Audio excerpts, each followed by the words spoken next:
Pumunta nga pala kami ngayong araw dito sa Pick and Pull. Pagising ko ng umaga, dumaretso na nga pala kami dito ni Tito. Naghahanap nga pala kami ng piyesa ng kanyang Odyssey at sa aking Civic. Nung unang punta ko nga pala dito, amaze na amaze ako kasi daming mga sasakyang sira-sira. At may nakita agad akong kamukha ng Civic ko. Kaya sinipat ko agad ito at kung anong makikita kong pwede kong pakinabangan. At sa tabi ng Civic na to, nakita ko yung pangarap kong Subaru na kotse. Tingnan nyo naman yung makina. At wala nga ako nakita piyesa doon sa Civic na nakita namin, kaya naglibot-libot pa kami ni Tito.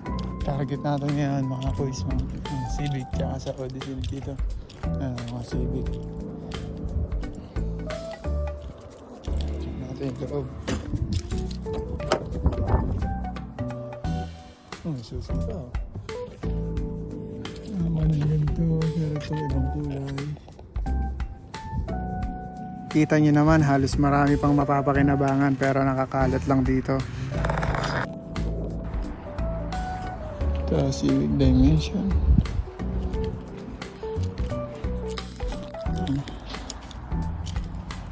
Nakakatawa nga maglibot-libot dito, lalo kung mahilig ka sa kotse.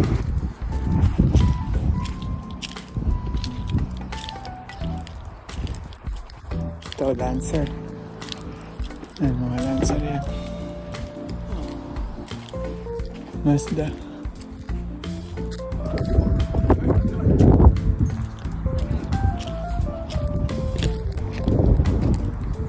Ay, nakita ko katulad ng Civic sa Pilipinas.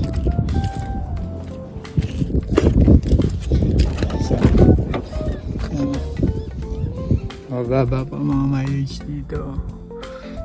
Pero, nagja-junk na nila. Yung iba dito galing pang Japan. Original pa yung ship na.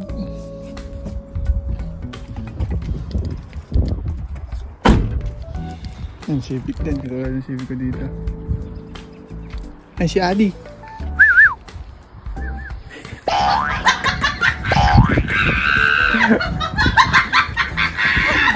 Hanap na yung piyesa.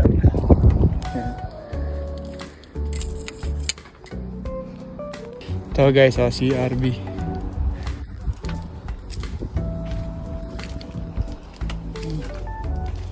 Check naman doon.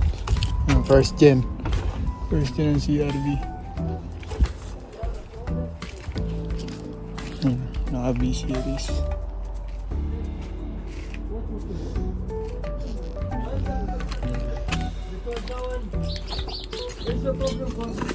Isa pa dito CRV.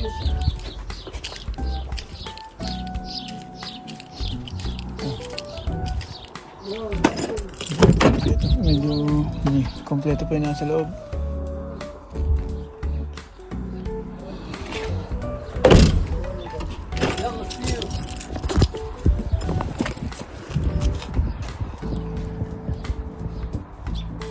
Ito, second gen.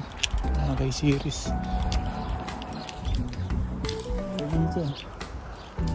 At yun na nga, may nasipat na akong piyesa na kailangan ko sa Civic ko. Yung sun visor kasi ng Civic ko sa driver side ay iba ang kulay. So ito na yung kailangan natin sa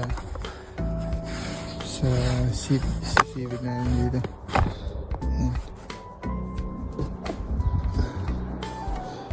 Kemochi!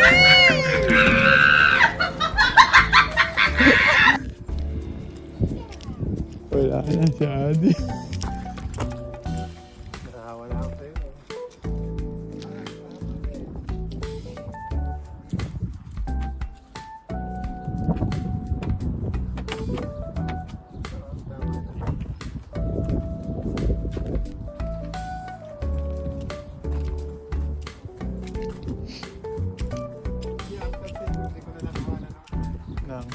Sa likod.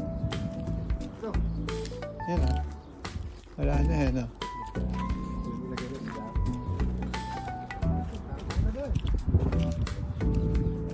Binaba na yung tangke yan.